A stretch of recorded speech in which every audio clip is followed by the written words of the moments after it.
കേരളത്തിനടുത്ത് എപ്പോഴും ശ്രദ്ധ വേണമെന്ന് ഹോം മിനിസ്റ്ററുടെ ഓർഡർ ഉണ്ടായിരുന്നു. വരട്ടെ, പിടിച്ചു കയറ്റില്ല.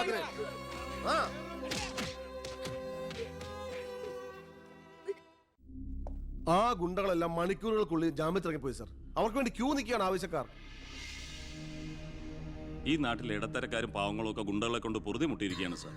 കഴിഞ്ഞ കുറേ വർഷങ്ങളായി ഇവിടെ നടന്ന 90% കൊലപാതകങ്ങൾക്കും ആത്മഹത്യകൾക്കും പിന്നിൽ ഗുണ്ടകളും അവർക്ക് പുറകിലുള്ള തൽപര കക്ഷികളുമാണെന്ന് നിസ്സംശയം പറയാം സർ. കഴിഞ്ഞ 5 വർഷത്തിനുള്ളിൽ ഇവിടെ ഉണ്ടായിട്ടുള്ള സർവ്വ ഗുണ്ടാ വിളയാട്ടങ്ങളുടെയും അക്രമങ്ങളുടെയും സത്യസന്ധമായ കേസ് ഹിസ്റ്ററി എനിക്കുടനെ വേണം, വിത്ത് ഇമ്മീഡിയറ്റ് എഫക്ട്. സാർ, ഈ ഫയലുകളൊക്കെ ഒന്ന് പഠിക്കണം.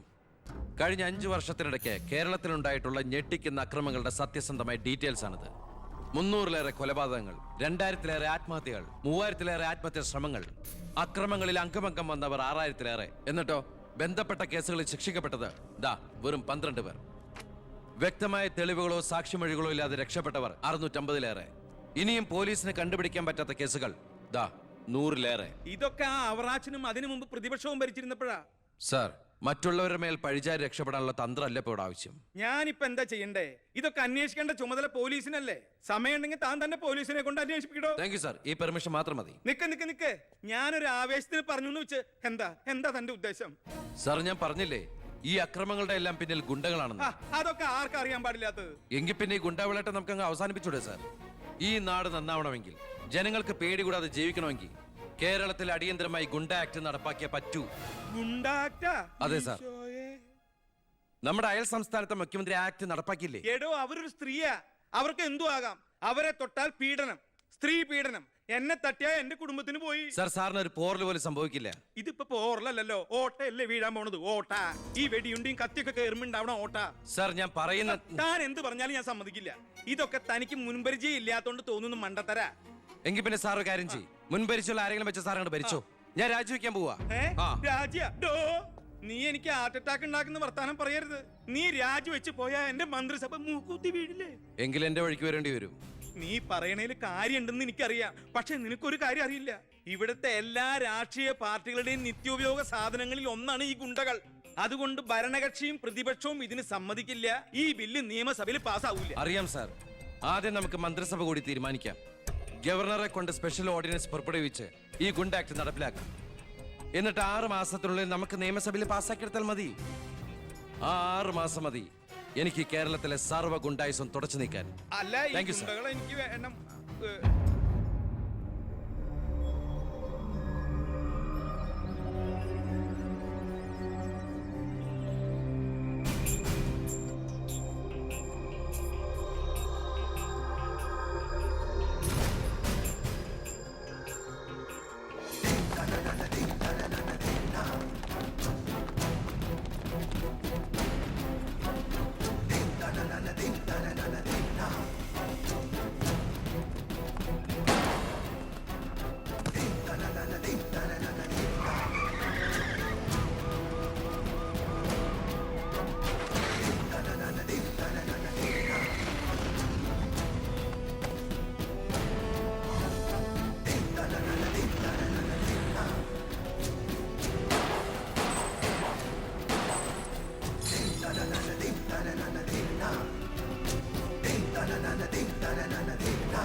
ഇതാ ചാവി.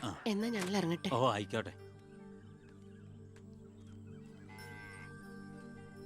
ഈ നാട്ടിലേക്ക് വരുമ്പോ മനസ്സ് നിറയെ സന്തോഷായിരുന്നു. ഇപ്പൊ ഇവിടുന്ന് പോകുമ്പോ എന്റെ നെഞ്ചു നീറ. എന്റെ മോൾക്ക് വന്ന മഹാഭാഗ്യം ഞാനായിട്ട് തട്ടിത്തെറിപ്പിച്ചല്ലോ എന്നോർക്കുമ്പോ ഇന്നിപ്പോ മഹാറാണിയെ പോലെ കഴിയേണ്ട നീ 100 വട്ടം ശപിച്ചിട്ടുണ്ടാവില്ലേ ഈ അമ്മയെ? ഇല്ല അമ്മേ. അർഹിക്കാത്തത് ആഗ്രഹിക്കരുതെന്ന് കുഞ്ഞുനാളോട്ട് എന്റെ അമ്മയല്ലേ എന്നെ പഠിപ്പിച്ചത്. അമ്മ കേറ്.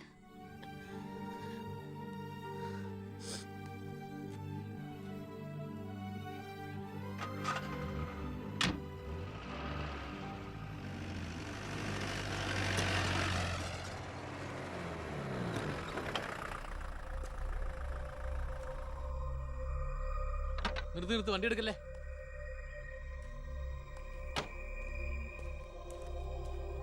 എന്താ പെട്ടെന്ന് ഇങ്ങനെ ഒരു തീരുമാനം? സ്കൂളിൽ ടെമ്പററി പോസ്റ്റ് ആയിരുന്നല്ലോ, അത് കഴിഞ്ഞു. ഇനിയിപ്പോ ആരാ ഉള്ള ഇവിടെ? ഞങ്ങൾ പോവാൻ നാട്ടിലേക്ക്. ഞാൻ ആ പഴയ പോസ്റ്റ് പെർമനന്റ് ആക്കി തന്നാലോ? വേണ്ട, എനിക്ക് പേടിയാ ഇവിടെ ജീവിക്കാൻ. അവിടെ ചെന്ന് 10 കുട്ടികൾക്ക് ട്യൂഷൻ എടുത്തിട്ടാണെങ്കിലും ഞങ്ങൾ ജീവിച്ചോളാം. ഞാൻ അതല്ല ഉദ്ദേശിച്ചേ. അന്ന് ദേവികമ്മ ചോദിച്ച ചോദ്യങ്ങൾക്കൊന്നും എനിക്ക് മറുപടി പറയാൻ കഴിഞ്ഞില്ല. കാരണം പറയത്തക്ക പണിയൊന്നും ഉണ്ടായിരുന്നില്ലല്ലോ. ഇപ്പം എനിക്ക് ചെറിയൊരു ജോലിയുണ്ട്, ഇവിടുത്തെ ഹോം മിനിസ്റ്ററാ. സ്ഥിരം ജോലിയൊന്നല്ലെങ്കിലും 2 വർഷം തികച്ച MLA പെൻഷൻ കിട്ടും. പിന്നെ ഒരു ജോലി തനിക്കും കൂടി ഉണ്ടെങ്കിൽ ഒരു കുടുംബം സുഖമായിട്ട് കഴിഞ്ഞു പോക്കോളും. എന്തൊന്നും മിണ്ടാത്ത രണ്ടുപേരും? മന്ത്രിയായെന്ന് കരുതി എൻ്റെ ഇഷ്ടങ്ങൾക്ക് മാറ്റമൊന്നും സംഭവിച്ചിട്ടില്ല കേട്ടോ. അമ്മേ, ഒരിക്കൽ കൂടി ഞാൻ ചോദിക്കുക, എനിക്ക് കല്യാണം കഴിച്ച് തന്നൂടെ ഇവിടെ?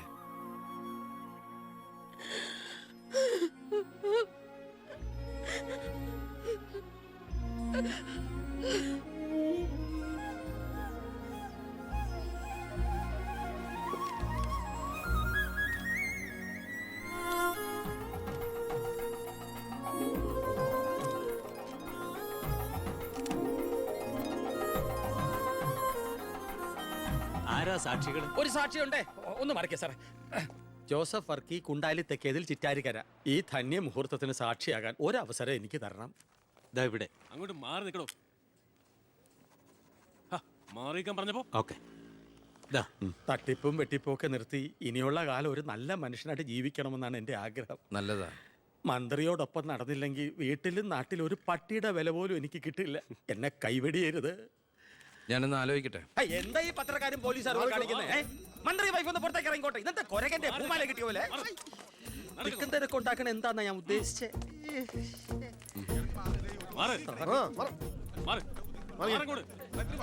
വഴി കൊടുക്ക്. ഈ പാവപ്പെട്ട പെൺകുട്ടിയെ വിവാഹം കഴിച്ചത് പഴയ ബാല്യക്കാരുടെ മകളോട് ബാല്യകാലത്തിൽ തോന്നിയ കടുത്ത പ്രേമം കൊണ്ട് തന്നെയാണോ? നാട്ടുകാർ മുഴുവൻ നോക്കി നിൽക്കെ ഒരു ഗുണ്ട പഴപ്പിച്ച ഈ പെണ്ണിന് ജീവിതം നൽകിയത് ജനസിമ്പതി നേടി പ്രശസ്തി പിടിച്ചു പറ്റാൻ വേണ്ടിയല്ലേ? വിട് സാറേ. ഹേയ്, പത്രക്കാരോട് ഇങ്ങനെയൊക്കെയാണോ? അതിനുള്ള മറുപടിയൊക്കെ ഞാൻ പറഞ്ഞോളാം. അനന്തുമാർ വാ. കളി എന്നോടോ? തന്നെ പോലുള്ള മഞ്ഞപ്പത്രക്കാർക്ക് എന്തു എഴുതി പിടിപ്പിക്കാം. സ്വന്തം കൂടപ്പിറപ്പുകളുടെ കിടപ്ര കഥകൾ വരെ. ആ സർക്കിൾ ഇൻസ്പെക്ടർ വിജയൻ സാറ് അവിടെ വെച്ച് അനന്തകുമാറിനിട്ട് 2 പൊട്ടിച്ചിരുന്നെങ്കിൽ നിങ്ങൾ പത്രക്കാരെ എഴുതി പിടിപ്പിക്കും ആഭ്യന്തരമന്ത്രി അധികാരം ദുർവിനിയോഗം ചെയ്തു എന്ന്. അതൊക്കെ ചീപ്പായി പോവില്ലേ? പക്ഷെ ഒരു ഭാര്യയെക്കുറിച്ച് പറയുമ്പോൾ ഭർത്താവ് കുറച്ച് ചീപ്പായാലും വലിയ കുഴപ്പമൊന്നുമില്ല അല്ലടാ അനന്തകുമാറെ.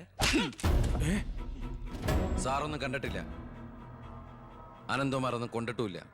താടി ഉള്ളതുകൊണ്ട് പാടറിയില്ല. കല്യാണം കഴിഞ്ഞ് വധുവരന്മാർ ഇങ്ങോട്ട് എഴുന്നള്ളുന്നുണ്ടെന്ന്. ഒരു കാര്യം ഞാൻ പറഞ്ഞേക്കാം, അവരെ ഈ പടി കയറ്റിയ ആ നിമിഷം ഞങ്ങൾ ഈ പടി ഇറങ്ങും. അതിലൊരു മാറ്റവും ഇല്ല.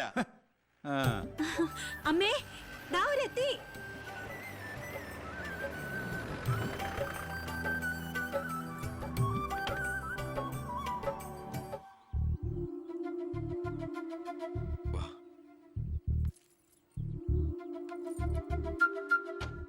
IAS IPS കയറി വന്ന ഈ വീട്ടിലേക്ക് ഇവിടുത്തെ വാലിക്കാരിയുടെ മോളെ കെട്ടിക്കൊണ്ട് കയറി വരാൻ നാണമില്ലടാ നിനക്ക്? ഈ കെട്ടിലമ്മേ മന്ത്രിമന്ദിരത്തിലേക്ക് കെട്ടി എഴുന്നള്ളിക്കാൻ വരുന്നില്ലേ? അതെ, അത് തന്നെയാണ് ഉദ്ദേശം. ആഭ്യന്തരമന്ത്രിയുടെ ഭാര്യ മന്ത്രിമന്ദിരത്തിൽ തന്നെയാ താമസിക്കേണ്ടത്. അല്ലാതെ അച്ചുവീട്ടിൽ അട്ടിപ്പേറ് കിടക്കുന്ന ഭർത്താക്കന്മാരുള്ള സ്ഥലത്ത് ഞങ്ങൾ താമസിക്കുമെന്ന് കരുതിയോ? ഇപ്പൊ ഞങ്ങളിവിടെ വന്നത് എന്നെ സ്നേഹിക്കുന്ന എന്റെ അമ്മയുടെ അനുഗ്രഹം വാങ്ങിക്കാനാ. വാ മോളെ, വലതുകാല് വെച്ച് ഐശ്വര്യമായിട്ട് കയറി വാ. ആ പടി ഔട്ടി പോരുത്.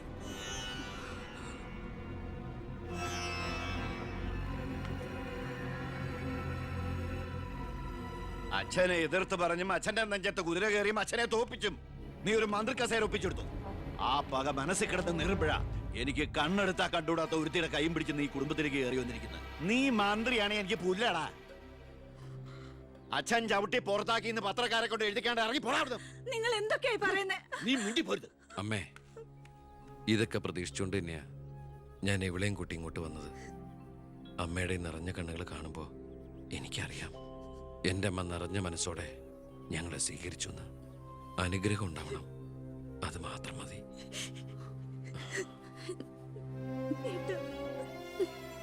വാ.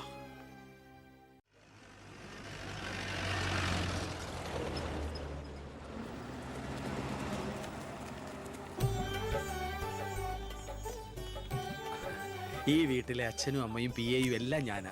ഐശ്വര്യമായിട്ട് വലത് കാലം വെച്ചകത്ത് കയറിക്കേ. മാറി നിൽക്കണോ? എന്റെ ഈശോയെ നന്മ വരുത്തണമേ.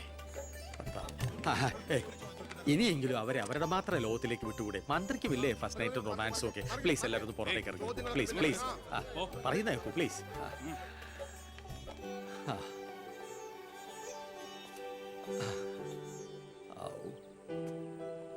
ജോസഫേട്ടാ, മന്ത്രി എങ്ങോട്ടാ ഹണിമൂണിന് പോകുന്നത്? ഹണിമൂൺ